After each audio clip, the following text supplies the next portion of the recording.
What's up, y'all? This is Kyle Rose back at you with another video, and today we're going to be doing yet again another what if.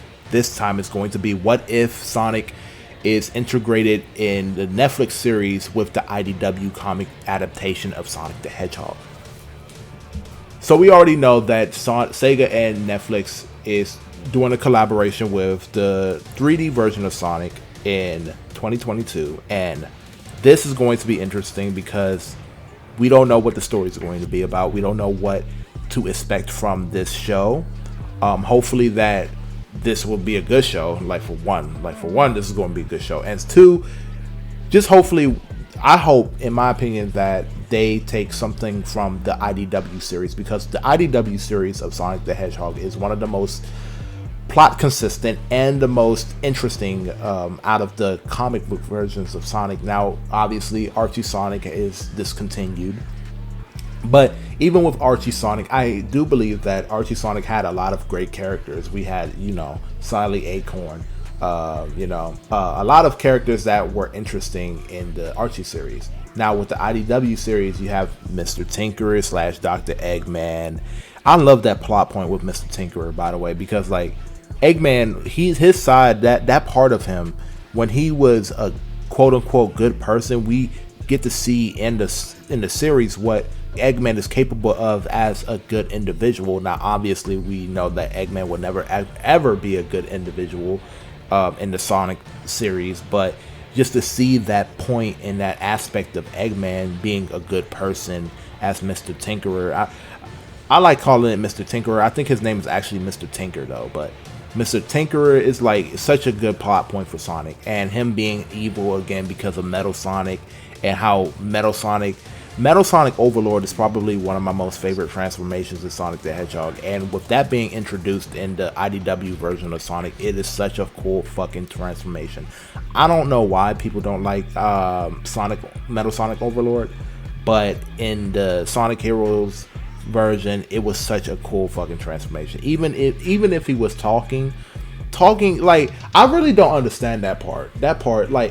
Just because Metal Sonic was talking, a talking Sonic isn't a bad thing. I don't know. I don't see how that is a bad thing for Metal Sonic to be talking, even though he wasn't talking before, because it's stupid if you really think about it. The classics, because classic Sonic never talked in the classic Sonic games and the classic Sonic series.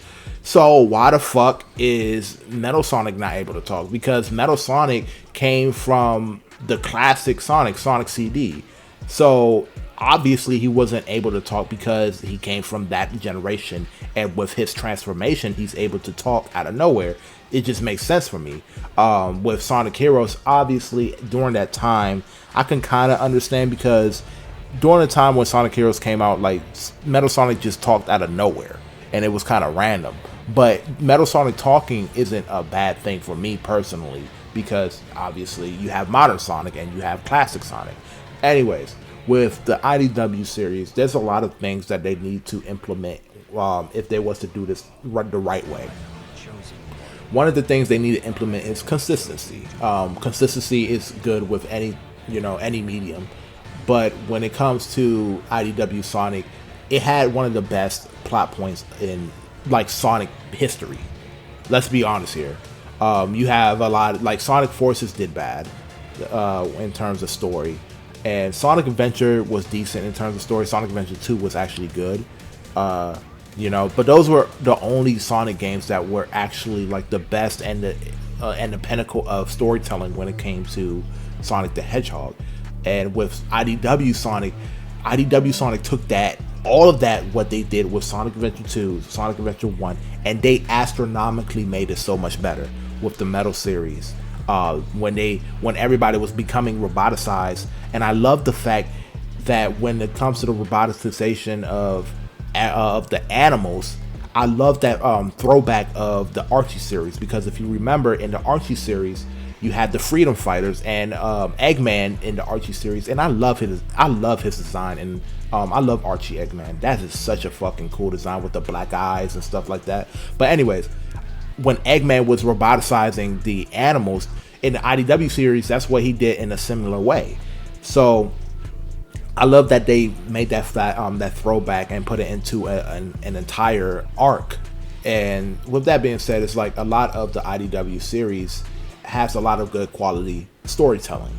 Being that said, and it's like when you implement that into an animation, putting that into an animation will be tremendous. And with animation, obviously, anime or anything when it comes to animation, it will be better than, you know, the picture and the book version of, like, you know, the medium. For example, like Dragon Ball Super. Dragon Ball Super had one of the most unequivocally best animation that anyone has ever seen when it came to the best fights. Now, we're not talking about the first 2 seasons, because obviously the first 2 seasons was bad. But when it came to the Goku Black and the Tournament of Power, and hopefully the Moro arc when it becomes animated, those were some badass motherfucking, like, those fights. You had Goku versus Jiren and shit like that. Those were some pristine fights. And like when it comes to Sonic the Hedgehog, we could have that shit, definitely. We have Super Sonic in the earlier IDW, like the first IDW arc, when Metal Sonic became transformed and shit. I could have sworn he went Super Sonic.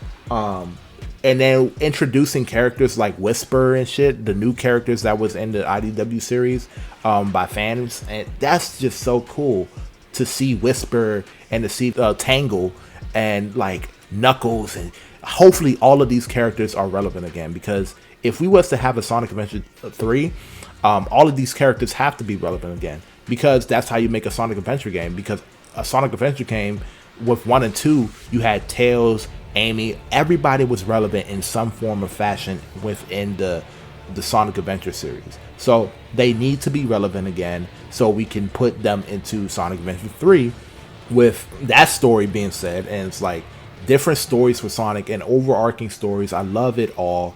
Hopefully this will be a good year for Sonic, because apparently we have 2 new games coming out for this year's Sonic, and next year we're going to obviously have IDW, or not IDW, but we're going to have the show version of Sonic in Netflix. So with that, we're going to have so much Sonic quality content, and I just can't wait.